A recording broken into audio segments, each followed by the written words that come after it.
running out. I think we need to look at the problem. It may seem shocking from afar.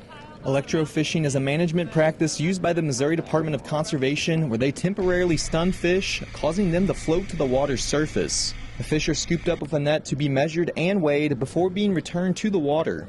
The practice usually occurs in the springtime when fish are still spawning in shallower waters. We're looking for those game species, mostly largemouth bass and bluegill. We make sure that there's enough and the right size of fish so anglers are happy. Usually this is the purpose of our electrofishing sampling is mostly geared toward those species that people want to fish for.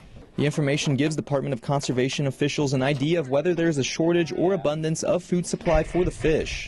Niswonger says it takes years to gather this data. A problem that we see is we'll see a bunch of largemouth bass that are really small. So we really have an overpopulation of those bass. And when you have too many bass in a lake and not enough food, then those fish won't grow.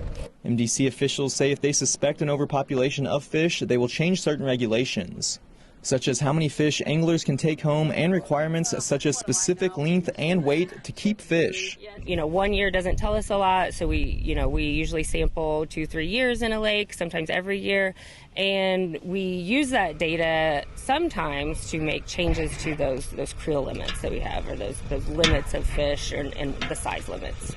They can stun the fish due to the uniqueness of the boat.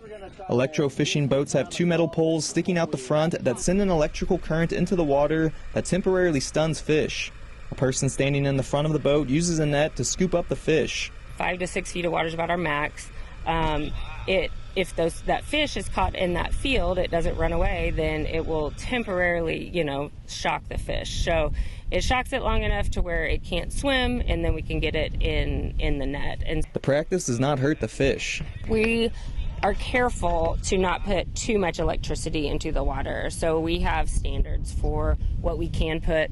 Niswonger says electrofishing makes the process of gathering data on fish much easier than trying to catch fish with a rod and reel. In a 40-acre lake, we could get, 250 bluegill, we could get 150 bass, it's pretty typical.